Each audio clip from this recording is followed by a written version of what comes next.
Hello, good morning, Jai Hind and welcome to Force Defense Academy. I am Aryashri Solanki, your lecturer at NGD Guide. और आज हम disaster management related बात करेंगे कि India में disaster management की कितनी ज़रूरत है, क्यों ज़रूरत है, और हम ऐसी कंट्री की भी बात करेंगे जहाँ पर डिज़ास्टर मैनेजमेंट जो है बहुत अच्छे तरीके से चल रहा है।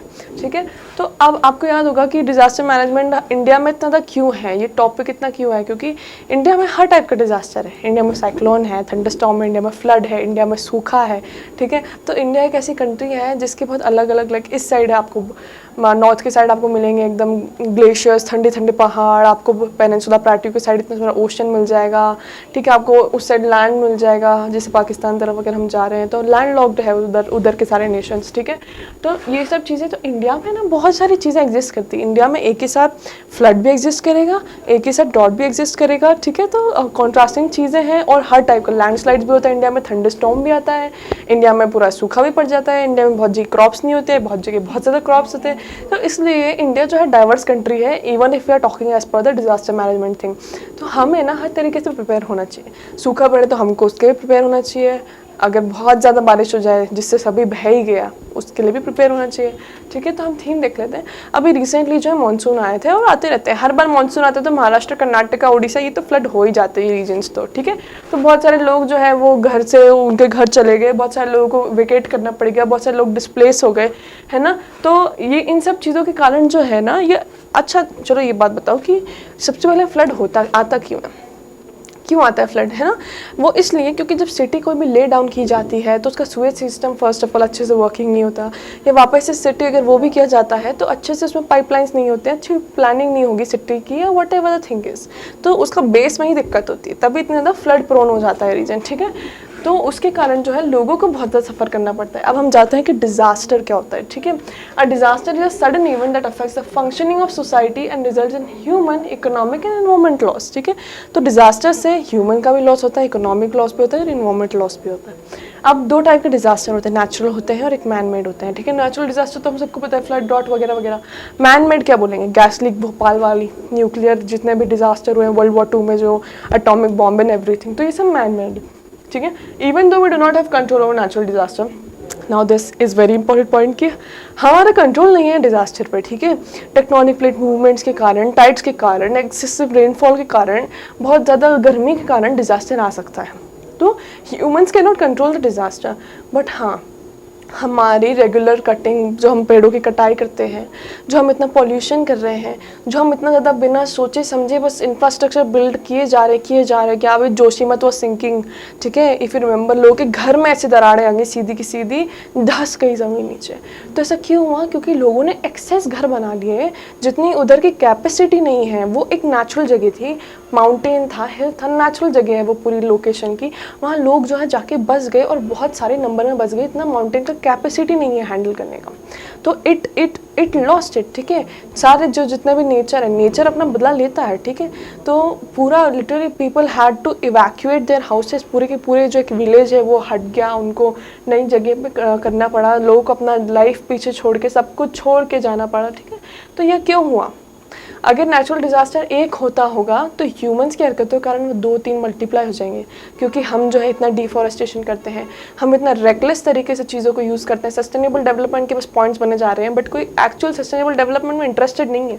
ठीक है, हम इतना ज़्यादा फ्यूल्स यूज़ कर रहे हैं, इतनी ज़्यादा रिन्यूएबल एनर्जी यूज़ करना चाहिए, बट हम नॉन रिन्यूएबल पर अभी भी रिलाई कर रहे हैं। ठीक है, धुआं, इतना ज़्यादा स्मोक निकलता है, पूरे एयर की बैंड बजी हुई है, पूरे वाटर हमारा पॉल्यूट हो रखा है, नॉइस पोल्यूशन है, हर टाइप का पोल्यूशन आप बयां करो, सारे पोल्यूशन है यहाँ पे। ठीक है, अब आ जाओ the need for disaster management.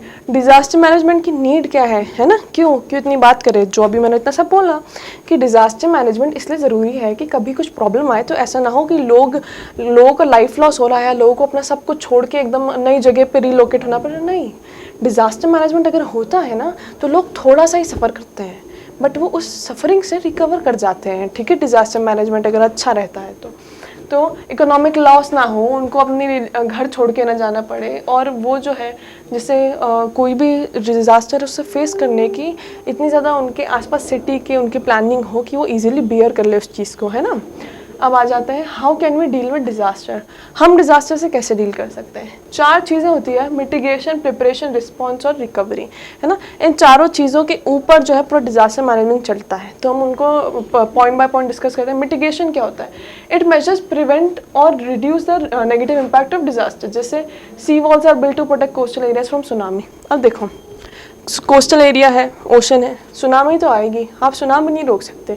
आप क्या कर सकते हो, आप उसका लॉस थोड़ा कट कर सकते हो सी वॉल बना के। सी वॉल बना दिया तो पानी जितना आता था उतना नहीं आएगा, थोड़ा ही आएगा या तो नहीं आएगा बिल्कुल, ठीक है। तो उससे क्या हुआ, आपने क्या ओशन को कंट्रोल किया? नहीं। आपने क्या लोगों को हटा दिया वहाँ से? नहीं।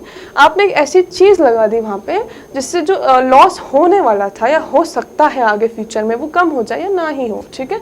That is what mitigation, to prevent. अब आ जाओ प्रिपरेशन। चलो हमने प्रिवेंट तो कर लिया, बट फिर भी कभी सी वॉल में कोई दिक्कत हो गई, टूट गई, मशीनरी है, वॉल इंफ्रास्ट्रक्चर है, कुछ भी हो जाता है, तब भी हमको प्रिपेयर होना चाहिए, ठीक है। तो after mitigation the next step is preparedness of officials, of government, of people at individual and community level, of everybody, ठीक है। तो आपको पहले से पता होना चाहिए कि अच्छा अर्थ कोई आ रहा है तो हमको क्या करना है। हमको पेड़ों के नीचे नहीं खड़ा होना, हमको वहाँ नहीं खड़ा होना। अगर हम घर में फंस गए तो हमको टेबल के नीचे बैठ जाना है। ये सब चीज़ें ना स्कूलों में सिखाई जाती है। तो बच्चों को इसकी शिक्षा स्कूलों में ही दे दें। बहुत सारे लोग जो लिटरेट होते हैं उनको अवेयरनेस कैंप्स लगाएं, उनको प्रिपेयर करें। उनके घर पे ऐसे कुछ, जैसे आग लग जाती है तो फायर एक्सटिंग्विशर्स रहता है ना, वो प्रिवेंशन के लिए रहता है ना। या अगर हो जाता है तो जैसे फॉर एग्जांपल आग लग गई, अब क्या करें आग से बचने के लिए? फायर एक्सटिंग्विशर, ठीक है। तो आग ना फैले ज़्यादा, उसके लिए प्रिपेयर करने के लोगों को। तो पहला मिटिगेशन हो गया, दूसरा प्रिपरेशन। अब तीसरा आ जाओ response. Disaster response refers to in immediate assistance in times of disaster, ठीक है, moving people to safer areas and everything. अब ये क्या है, रिस्पॉन्स क्या है?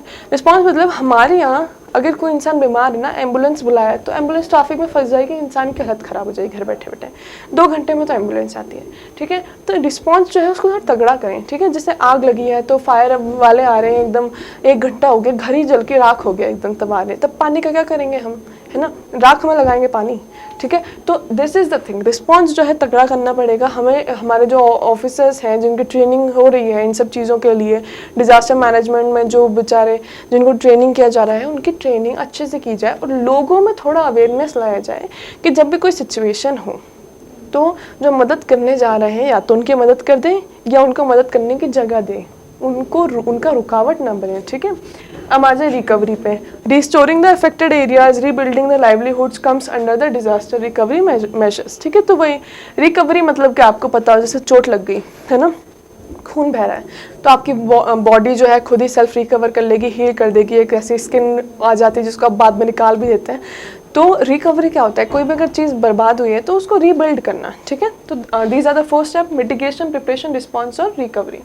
अब बेस्ट प्रैक्टिस वर्ल्ड वाइड जो है, हम आखिर में जो आ जाते हैं, मैंने स्टार्टिंग में बताया था, तो Japan is considered the best country disaster management के टर्म्स में, ठीक है। It is the world's most safest and most disaster resilient country. तो ऐसा क्या वो अपने लोकेशन के कारण है? नहीं, it is because it has planned it's cities like that, it is because it has trend it's people like that. उसने एग्जीक्यूट किया, उसने मिटिगेट किया, उसने रिकवर किया, एवरीथिंग, ठीक है। अब कंक्लूजन पे आ जाते हैं। India has improved a lot in disaster response, लेकिन अभी भी नीड है, अभी भी स्पेस है जहाँ पे उसको और इम्प्रूव करना है। तो these are the following strategies and steps जिसको फॉलो करके इंडिया अच्छा हो सकता है। So that was all for disaster management. One more thing I would like to add कि 1 अप्रैल से जो है नई एसएसबी बैचेस स्टार्ट हो रही हैं।